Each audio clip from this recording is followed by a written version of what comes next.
Aloha, namaste. This is Alexis Cox with Radha Home Yoga, and I'm here for our eclipse, our full moon forecast. It's happening this Friday. We're in June 5th, and it's going to be at 12:12 p.m. here Pacific Standard Time. So the actual eclipse itself is going to be ranging in time from about 10:45 to 2 something p.m. And we're not going to be seeing that here. It's in nowhere in North America we'll be able to see the eclipse. Obviously, if it's at noon and it's a full moon eclipse, it's going to be places where it's night at that time. And so maybe in Europe, in Asia, Australia, places like that, they might be able to see it. But it's also a prenumbral eclipse, so it's a very slight change in color to the moon, light color, light red. Kind of almost pinkish color that if you look really hard you'll be able to see. 2:04 p.m. So from 10:24 to 2:04 p.m. and then 12:24 is the max of the eclipse.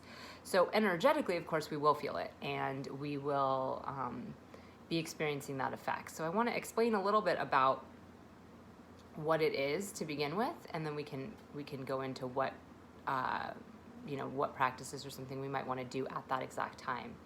So this eclipse is happening with the moon in sidereal Scorpio, where it's actually debilitated. This is where we have the most emotional roller coaster, the most up and down that we are reckoning with.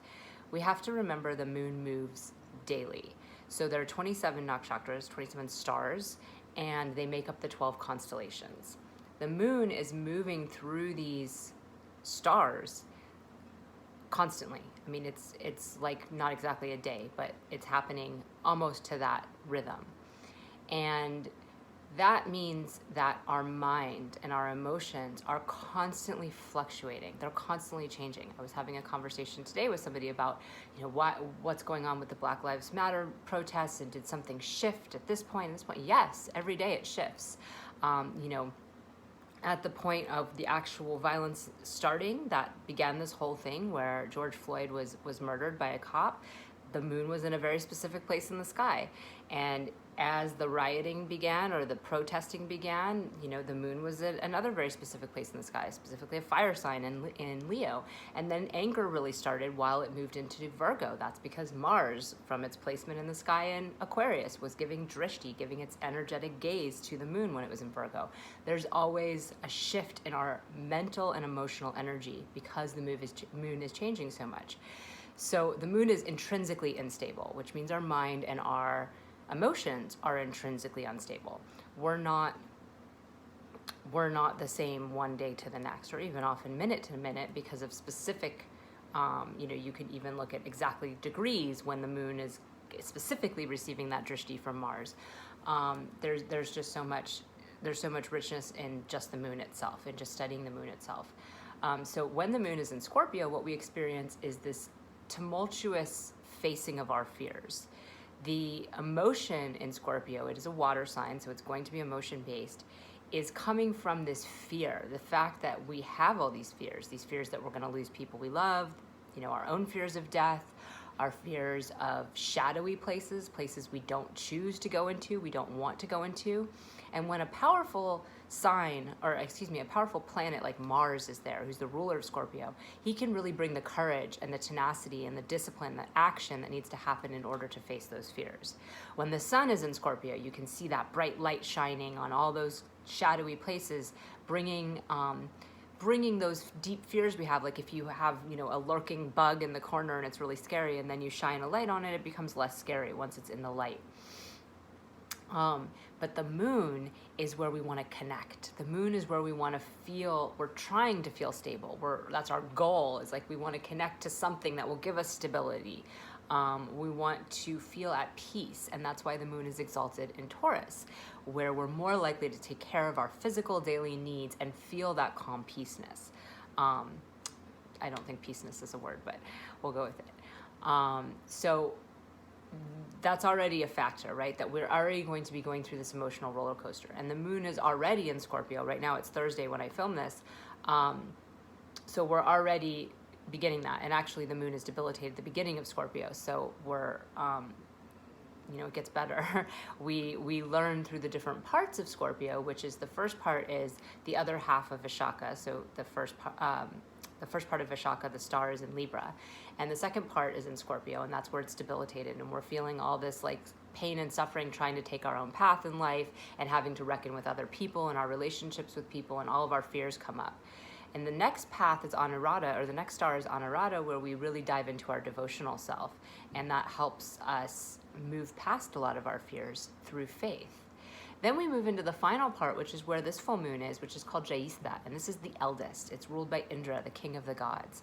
And there's a stigma or a identity of the oldest, the foremost, the one that is getting all the accolades and has the power and kind of, dictates down to those younger. In Jyestha's case, she's the oldest of the 27 nakshatras. And there's power there, but there's also a lot of, probably animosity and jealousy at those who are younger or, more beautiful or, receiving more attention. So there's both a pridefulness and a quality of getting the most, but also a quality of having to keep the most. If you can, if you have the most, you have to keep it. And there's all these other underlings coming up trying to take it. So that is one of the themes. With Indra, he is depicted in the Vedic texts as this very proud, courageous, heroic king of kings, king of the gods. Once we get into the later texts, the Puranic texts and the Upanishadic texts, we see that he starts to become more of a buffoon. He becomes more of this sort of guy whose ego is always getting in his way, and he's making a lot of mistakes. For those of you who are familiar with like Maui, the god in Hawaii, very similar energy of just this person who sort of destroys things with his ego and then saves the day, comes back and saves everything and makes it better again. That is the energy of Indra. So we have to be careful here that our pridefulness, our boastfulness, and our ego around our power, around our, even charisma or status and these kind of things doesn't also become our falling place, the place where our Achilles heel, where we end up falling down, and then we have to come up and rescue everything again. And I think that that's a very good metaphor for a lot of what we're experiencing socially, at least here in the United States right now. The group of people who've held power, not necessarily even recognizing that, and just kind of sauntering around with that power without really understanding it, and then having that sort of be called out in the shadows and the dark places and the places we don't really want to look, and having to make amends and rectify the situation and bring back peace and order and bring things back to a nice balance, which is what Indra is always ultimately trying to do. So it's an interesting mythology to read right now. So we also have the eclipse point in Sagittarius. So the reason this is a prenuptial eclipse, I'm not sure if I said this or not already, but is because they're not right next to each other. The moon and the node that's eclipsing the moon are not on top of each other. If they were, it would be a total eclipse. So it's in the sign next to it, and they're flanking what's called the Gandanta point. So the moon is going to be at 21 degrees in Scorpio, not quite in there at the very end, but the node is at 4 degrees Sagittarius, so it's right in Moola, the star that begins Sagittarius. And the thing about this Gandanta point is it's where water ends and fire begins. All the other placements, such as I was describing with the moon transiting from Libra to Scorpio, there's a star that bridges that. So from air to water, there's a star that bridges that. From fire to earth, there's a star that bridges that. From water to fire, there's not. It abruptly stops. Where the water sign ends, it breaks, and a new cycle begins.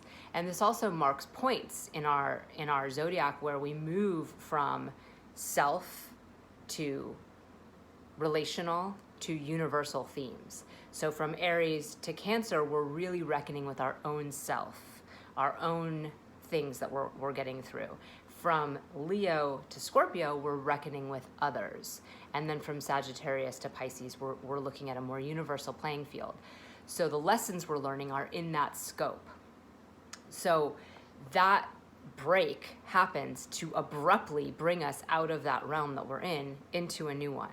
And in this case, it's the Scorpio Sagittarius one. It's the break from others and relational learning and lessons to universal, where we got to bring it onto a bigger stage. So maybe you, have a lot of friends of different races and you feel like you're not, this isn't an issue in your life. You grew up in the 80s and you were always around different races and everything was fine. And now you're having to reckon with what's actually happening on a universal stage. What's the overall experience of our society, not you and your friend and your experience. Or maybe you're in a completely non-racial situation where everybody looks exactly like you and you've never really had to deal with this before. Well, now you're having to deal with it. Now it's bigger. So this eclipse is going to be on that point. And the node that's in Sagittarius is K2. It's the south node. And it's been causing us a lot of stress over our beliefs for the last year and a half. We feel like what's happening is the north node in Gemini throwing information at us, this big frenzy of delusional information and facts that aren't facts, and this person believes this and this person believes this and this article says this, and all this sort of confusion we've had over the Gemini end of things. But where it's all coming from is our deep-rooted beliefs that are taking hold in Sagittarius, which is where the south node is. It shows us our past. It shows us what's so far down, we don't look at it, we don't want to look at it, and it's just there. So we're having to pull up out of the roots, because the star is Moola, the roots, the uprooting of what did not work anymore and needs to be totally replanted. It can't just be like, trimmed and hedged a little. It needs to be uprooted, taken out completely and replanted. That's the star that is holding the node that's eclipsing our moon. It's very important to know. And in this particular case, we're going to do, usually eclipses come in pairs, right? There's a lunar eclipse and a solar eclipse, and they're going to happen with the new moon and the full moon in that cycle. That's the way it works, because eclipse points are mathematically figured out places where the full and new moons, when they hit those places, we have an eclipse. So it makes sense that the solar eclipse will be the new moon and the full moon will be the lunar eclipse, and it's going to happen within 2 weeks. In a case like this, where it's a prenumbral eclipse and it's only partially shadowing, there's going to be another eclipse on the other end of that. When the moon is in Sagittarius in a month, we'll have the other part of this eclipse. So it's important to understand that this is not over, first of all, and also that we have been experiencing the lead up to this for the whole time that this nodal axis has been in place, since the end of January of 2019. So a whole year ago, this began. We just didn't have it explode in our faces until this year. It was happening. It just wasn't happening so that every single person had to take notice. Only if you cared enough or paid attention, a lot of people were able to still continue living their lives without noticing too much. But the themes were coming. And in different ways, different people were affected. So the last couple months, what we've had is called a Kalasarpa Yoga. And I know I've discussed this a bunch, so I'm only going to talk about it briefly because we have come out of it finally. All of the planets were in between these two nodes. And I will try to insert a chart here, but I have a lot of technological problems natally. And so doing that made the whole video fuzzy. So if I can make it not fuzzy and do that, then I will. But otherwise, I am sorry. I'll keep learning. But all the planets have been in between these two nodes. So Rahu and Gemini, K2 and Sagittarius, and then all the other planets in between. That causes this Kalasarpa Yoga, which is literally translates to a time snake. And it feels like a warped zone, like what you can imagine would be a time snake, where it's just like everything feels like we're in this alternate universe. And that's what it's felt like the past couple months. we've been taking on this onslaught of information, but not being aware of how it's feeding our confirmation bias, how it's feeding our old belief systems that we already have, individually on that micro level and collectively on that macro level. There's a lot of finger pointing we do in our society, especially now with social media. We have a tendency to quickly point a finger at somebody else and call them stupid or them biased or them stuck in their old beliefs. Even country to country, this is not just individuals who do this, countries do this. Whole countries of people. In Europe, for example, there's constant finger pointing at the US for our problems that we have. But all of these problems, as it's coming up rapidly now, are based on the way our whole world was originally founded. Not America. The whole world has been founded on a history of colonialism, on a history of imperialism, and guess who started that? It was not Americans, because Americans back then were native people. It was Europeans, and they moved to America, as many other countries, and killed people in order to take their land. That's literally what our country is founded on. So our world is founded on. So the finger pointing is a way of avoiding looking at our own shadows. And again, there's the micro, there's us each individually, what we choose not to look at in our own world, in our own life. And then there's what our country or maybe our town or our city doesn't look at. And then there's like the whole wide world and our collective history that we all share. All of us, we share it. So this is the big problem that we're dealing with right now. And it's not even a problem, because what it is that it's always been there. It's always been there. We just haven't really looked at it. We've never willingly gazed at this big issue in such a way.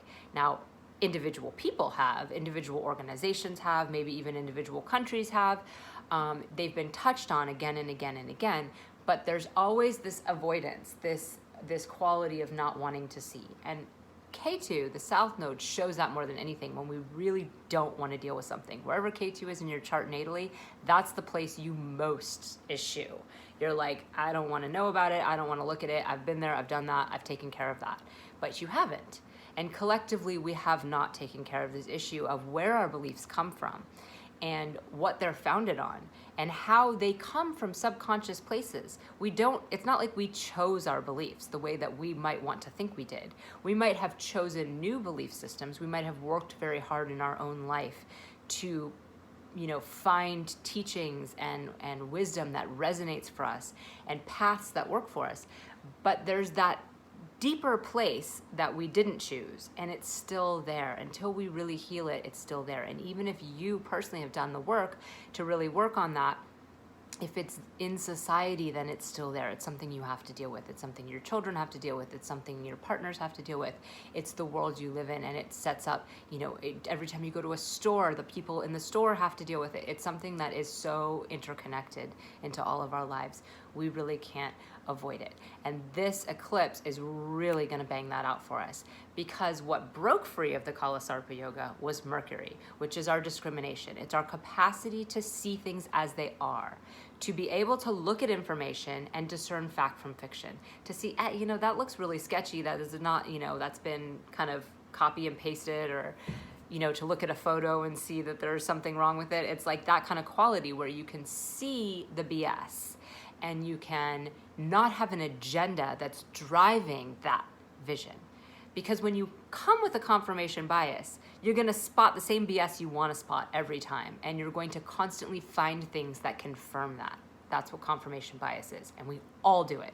If you think you don't do it, you are wrong. You do it. Everybody does it. So when we have a strong Mercury, and Mercury in its own sign of Gemini is strong, and it's broken out of the Kala Sarpa Yoga, so it's the one to break free of the node and to get outside of the degrees of it, we're able to start to see a little clearer, and that's what's happened. Technically, the degrees broke on the 28th of May, but still, it was so close to the node that then you have the new problem of Mercury being joined to the node and having this sort of delusional spell on it still. And many astrologers will say that we're still there because Mercury's still in Gemini and we still have that. I believe that once you break out of those degrees, you start to break free. You can feel in your mind that breaking free quality. And especially when you're moving towards something, generally speaking, when you're moving towards degrees being the same, you feel it building up. But once you pass degrees of something, you start to lessen. It starts to lessen. Even if it's still close, the buildup has broken and now it's going away. So that's how I view it. The moon obviously breaks out. The moon broke out before Mercury did, but of course the moon breaks out half of every month. So it's not as relevant when we're discussing the yoga. So now, right after we break out of this time snake, this time warp we've been in, we have an eclipse. Well, eclipses are different than the time snake because they're where the luminaries, the moon, our mind, our emotional state, our inner being, our psyche, and our sun, our soul, our connection to our power and to God is being specifically eclipsed. So that's the first part, is that the eclipse has to do with the luminaries specifically, and also being eclipsed, not stuck in between the eclipse points, but on it. And in this case, slightly off being on it. So we see that in our emotional state, our psyche, the way we see the world is through the moon.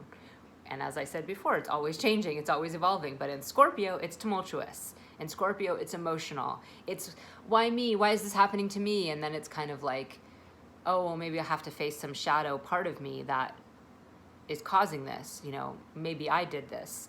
And then, you know, there's a whole sort of way that we go through that, and then we experience maybe an awakening where we're like, oh, well, I have to change everything the way that I've been doing it and make it work on a bigger scale, because this relational back and forth is driving me into my shadow place. And it's not, you know, relationships work best when they have high principles guiding them. Relationships like marriage, for example, is supposed to be something very dharmic, very based in truth, where two people are joining together through a union that is reaching up higher than the two of them. It's not just about tit for tat relational daily, you know, laundry, chores, eating dinner, and sex. There's a lot more involved. And so that's where we have to call in our higher energy and connect to true wisdom. Well, connecting to true wisdom has been really, really hard because the ruler of Sagittarius, Jupiter, has been in Capricorn, where it's been most debilitated. It's been constricted, it's been fearful. I've talked about this a lot. Seeing the long-term vision, but in very practical and utilitarian terms, and like, you know, what has to be done. It's all about what has to be done. Whereas Jupiter is a very expansive planet. It wants to see wisdom in all things, and it wants to reach for higher truths, not limiting truths, like this is what must happen so that we don't die today. You know, that kind of thing has been leading us. You think, you know, did you feel that at all during this these past few months? So the constrictive quality of Jupiter, and it was still there even though there was modifications we call Nicha Bhanga Yoga, and I've talked about all these things, so I don't want to get too far off track.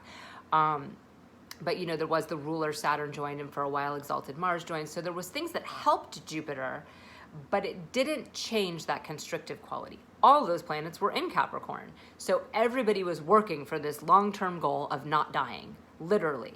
And so Saturn's now retrograde and Jupiter's now retrograde. And we're thinking, what did we commit to? What beliefs were driving us here? Why were we so quick to take this path? Maybe that's not the right path. Let me rethink, let me go over, let me run over old ground, literally, to find out if that was really wise. Jupiter doing that is actually a big plus, because it was in bad dignity, or is in bad dignity. It's needing to kind of make that move backwards to run over and really see what wisdom was guiding it, because it wasn't being led by wisdom, it was being led by fear. And Jupiter's sliding back so much, he's going to go back into his home planet of Sagittarius, where wisdom is found. So that's a blessing for all of us, because Jupiter just moved there in November, if you remember. So it wasn't long enough for us. We need more Jupiter in Sagittarius. We need more wisdom. And that's going to happen. But he's moving his way back to where wisdom is, and we can feel that literally. I know people who know nothing about astrology that are commenting things very similar to that, where they're like, it feels like people are starting to awaken to their to their wisdom again, and to beliefs that make sense. And so we see that happening. It's not there yet, but it will be for the full moon in Sagittarius. And the fact that that ruler is retrograde is also going to affect the South Node, because the South Node is in Sagittarius and Jupiter is the ruler of that. So the South Node is in Moola, as I said, which is the uprooting. It's also ruled by a goddess called Nariti, and she is an emanation of Kali. She's an aspect of Kali that's very wild and chaotic, more wild and chaotic than Kali, and totally destructive. There's no sort of ma feeling there. There's no feeling of the sort of compassion that we see with other aspects of the goddess. And it's just this utter destruction, this utter chaos. And the retrograde quality of the leader might make some of that more internalized and not quite as explosive on an outside scale. There can be more of an internalized process of it. The ruler of the moon that's getting eclipsed in Scorpio is Mars. And Mars is the only planet other than Mercury, who is about to go retrograde, is the only planet that's not retrograde right now, right? The sun and the moon don't go retrograde because they're the luminaries, but the Jupiter, Saturn, Venus are all retrograde. And Mercury, like I said, is about to go retrograde in a week. So we are moving forward only with our anger, only with our action, only with our courage.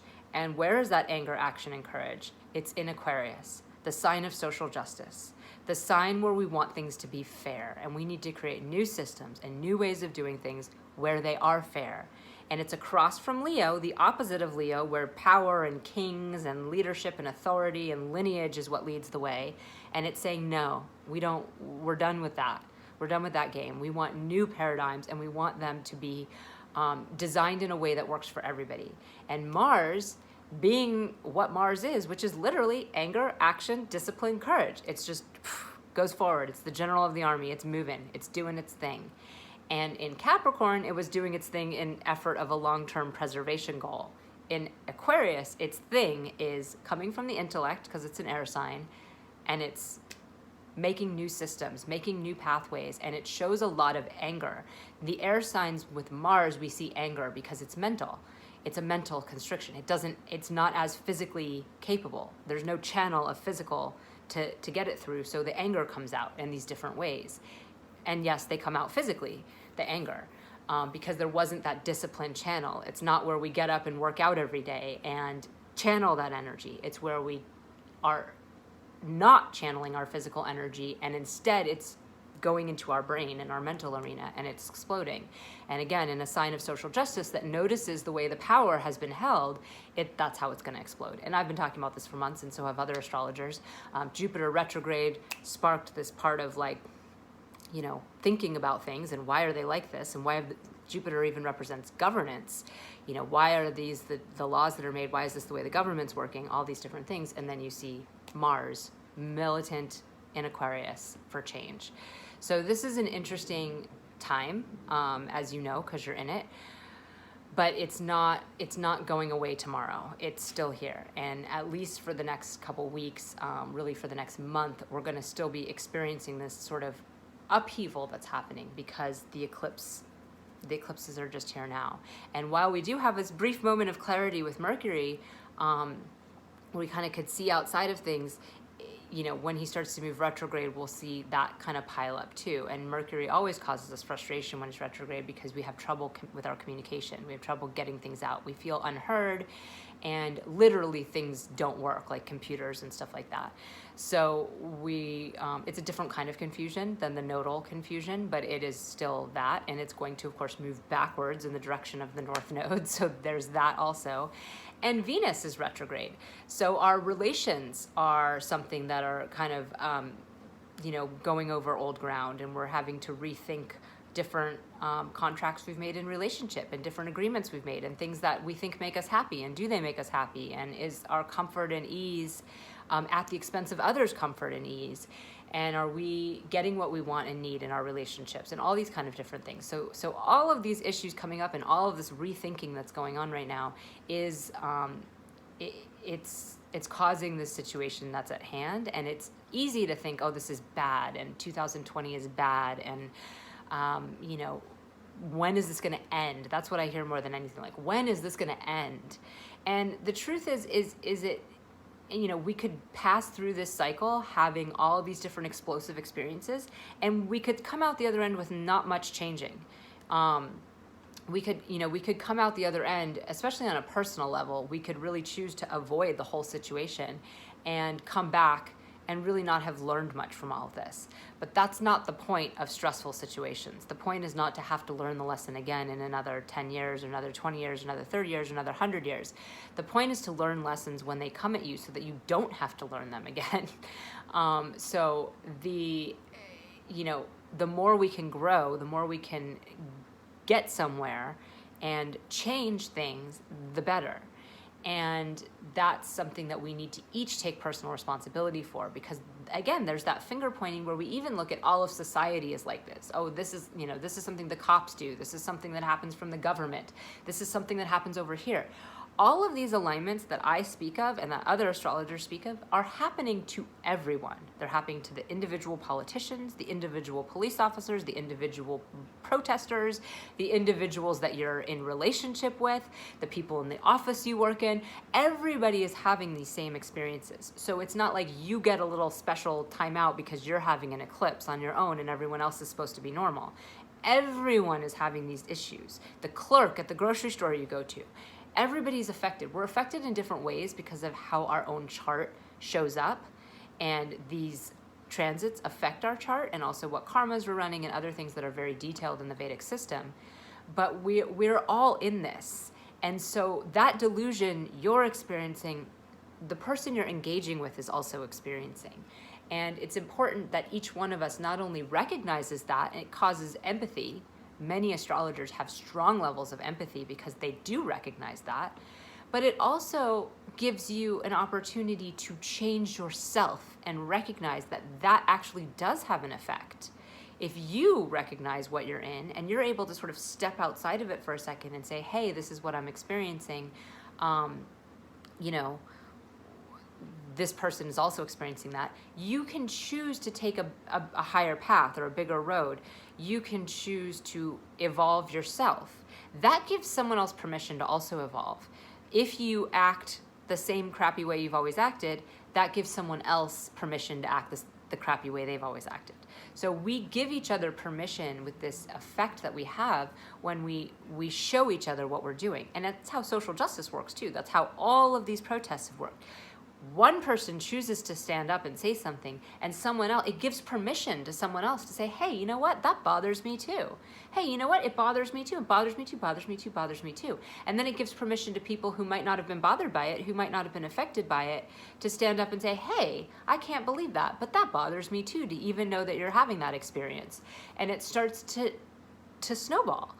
If everybody just sits and goes, well, this is not my fault and this is not wrong and whatever, I'm going to just stand over here and do nothing, then nothing changes. And we have to continue to learn these lessons again and again. And each time we learn a lesson, it's harder. It's not like we're just going to keep getting the softy version every time. We're going to get more and more intense versions of something. I'm sure you've had that experience in your life. I certainly have, where I didn't want to learn my lesson in something and it kept coming back worse. It doesn't come back better. It doesn't come back easier. It's not like, oh, you didn't learn the lesson the easy way, so now you're going to get like this even easier version of it because that will make you learn your lesson. It's like, no, it's going to get harder and harder and harder. It's very simple.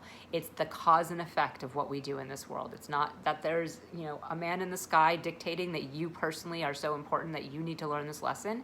It's the way karma works. We are literally acting in every moment and we're making choices with those moments. We don't realize how many of our choices are coming from deep-seated held beliefs and patterns from not just childhood, but previous lifetimes. Even not our own previous lifetimes, but the entire previous lifetimes of this earth, all of the time that has been on this planet, we are holding in us. And we are experiencing reactions from that place, and we don't realize it. And that's why these practices of yoga, and meditation are so important because they help us release those patterns. And there's many, many newer techniques that people have come up with that integrate these principles and these ideas that help people untap things that are very, very deeply held inside of them that they don't even know. We get impressions from the minute we're born. No one told you an ideology to have at that moment in time. You learned fear upon birth because of the way you were born. And no one could explain you out of it either. There's no way to explain things to infants. So it is only this visceral, this somatic experience that they have. And we have that from lifetimes. And each of us carry that. So when we enter into any given engagement, any given interchange that we're experiencing in this world, in this time, in this moment, we're holding those things that we don't even know we have. And we can't. Even if we go back and look at the story and intellectualize it and try to make it different, it doesn't change the fact that it's deep within us. There has to be somatic release. There has to be release that comes from on a physical plane that literally deep down taps into those places and brings it out again. And this eclipse really gives us that opportunity because Scorpio is where we go deep, where we go into the shadow places, where that deep emotional turmoil can actually be a catalyst for change and healing. A lot of great healers, a lot of great saints and yogis have had Scorpio moon in their chart. It's a catalyst for change when you have challenge. When you have challenge, you need to change. When things are easy for you, you don't need to change. And that is why we don't just say, oh, exalted is good and debilitated is bad. Debilitated forces you to do something different because you're so debilitated. When you are exalted, you can be like, life is pretty good, and you don't necessarily need to change. And each of the planets have that dignity of somewhere between the range of exalted and debilitated. Sometimes it's more intelligent, sometimes it's less intelligent. So it's important to recognize that. But also with the uprooting quality of the South Node, we have the capacity to really make significant change, not just make a little bit of change, not just there's a lot of people who believe that change can only be made in little tiny increments within the system as it already exists. A lot of really nice people think that. I don't agree with that personally. I think that's the problem we have, is that people say things like that and believe things like that, and that little bit of incremental change is just so easy to backslide on, and it when it's within the system as it already exists, it's actually sticking a pin in too many things and allowing the system to stay the way it is. When there's utter change, when there's uprooting, when there's overhauling, then things have to, it's raw, it's ugly, it isn't pretty. Moola is not pretty, and Nariti is not pretty, and it's okay, because not everything should be pretty. Not everything needs to be nice.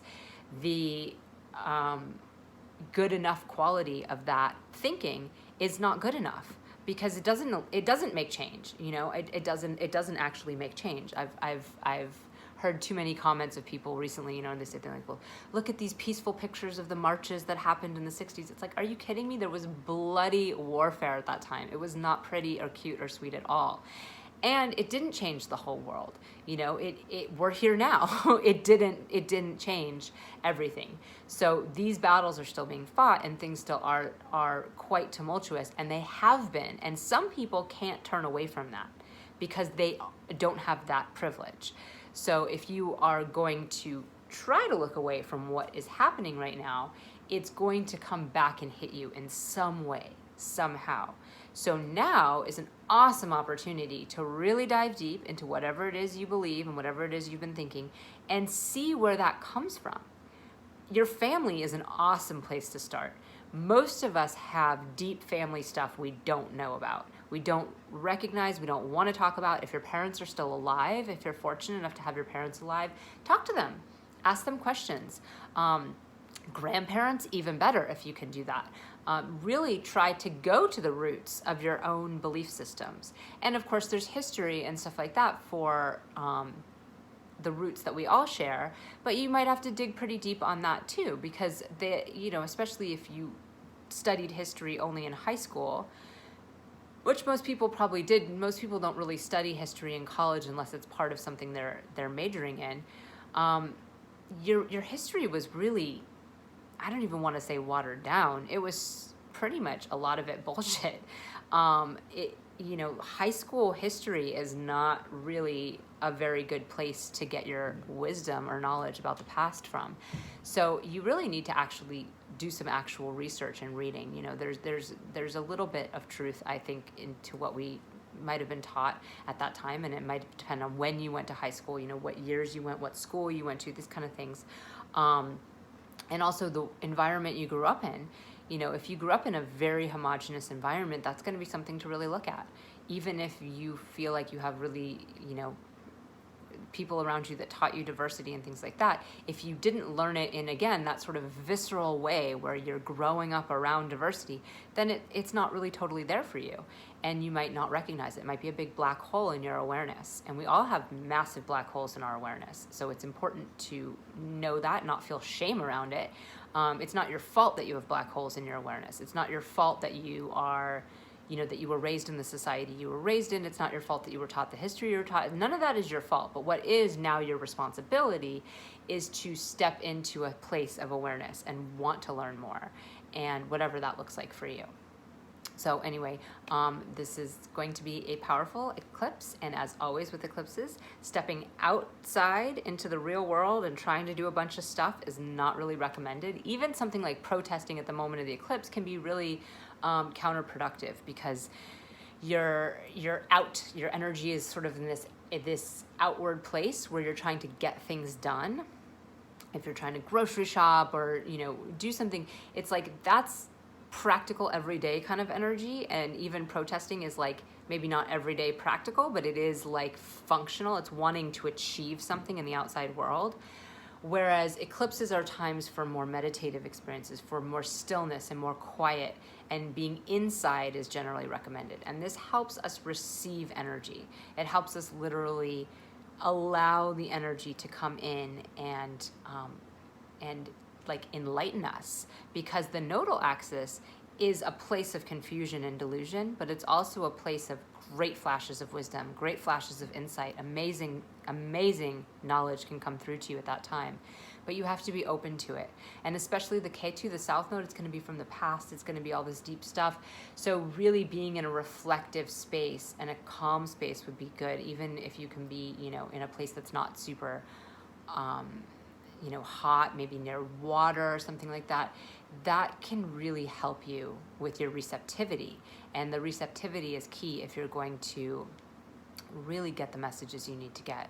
If you're trying to do stuff in the outside world, it's going to be confusing. It's going to be chaotic. You know, if you're driving a car or anything, that's the time that accidents are going to happen, because people are going to be sort of affected by these energies, but trying to do something very normal, and it won't work. The eclipse points are not functional in regular society and regular everyday life. They're functional only on sort of another realm, in a dreamlike state. And that's why they create things like the Kala Sarpa Yoga, where we're in this time snake and it feels all crazy and deluded. That's why they create these feelings that we have during eclipses. And it needs to be honored and respected, because not from a place of fear, but just out of a place of wanting to receive what is available at that time, wanting to get the download, as opposed to having a really chaotic hour and a half at a grocery store. You know, what's the point? What's the point of wasting that energy on something in the normal world when it's not even going to get done right or well or functioning? But if you are, you know, if you have to work, or whatever, you know, maybe you're that's a day that you have to protest, the only day you have, and you're going to be doing that, or maybe you have some family function you have to go to, you can take that little bit of time. Again, it's like 10:45 to 2:04 is the window, with the high point being at 12:25 p.m. This is all Pacific Standard Time. You can take that little period of time to maybe do something a little more quiet and not be super social, even if you're forced to sit in, like, let's say worst case scenario, a boardroom or something, and you're having to have these meetings about stuff that you don't care about, and you could kind of zone out a little bit in your own head, and not be a super active participant at that time, something like that. So there's always ways we can take a moment of silence or a moment of quiet to ourselves. I hope this is helpful. I hope you have a wonderful weekend and really are able to tap into these energies and able to create change in yourself. And you know, remember, we're not always just trying to feel good. Really, the true things that really cause us to grow usually don't feel that good. And I ask you please, if you enjoy this video, to comment, to like, to share my stuff with other people. If you are wanting to know how these alignments are going to affect you specifically in your chart, what areas of your life are being affected, because it's, you know, not just the general signs, but it's a specific area of your life, then please reach out and ask me about different types of readings you can get. I hope you have a wonderful weekend, and we'll see each other again real soon. Namaste.